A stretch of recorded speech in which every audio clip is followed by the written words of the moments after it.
Hi, good evening. My name is Dinesh Shashikant Davre.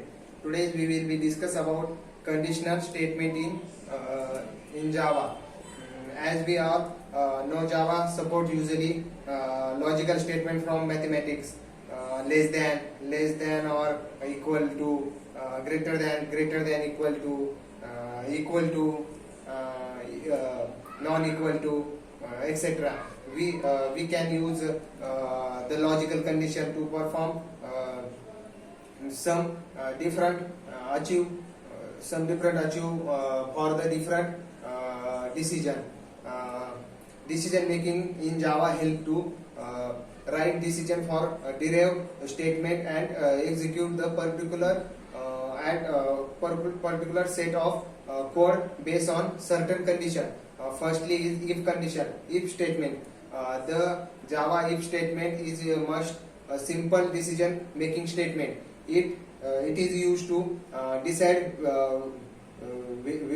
whether the certain statement or block of statement will be executed or not. If certain condition is true, then the block statement is executed, otherwise not. Second is else statement. The else statement, which is we use specify the block of code execute when the given the condition, given the if condition and is false. Third is else if statement. The else if statement, which is used to specify the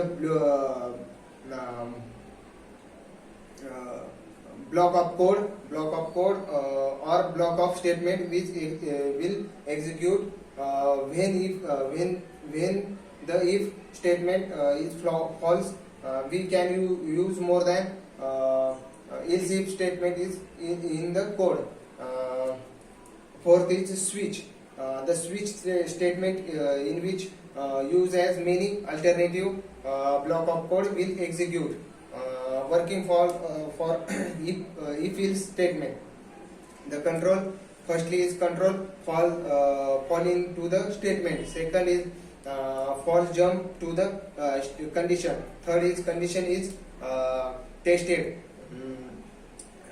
It is a given condition is true and it execute the if block, and if give condition is false, then go to the else statement. The condition after evaluate of if else statement will be either true or false, and the statement in Java accept boolean value, and if a value is true, then it will execute the block statement under it. Thank you.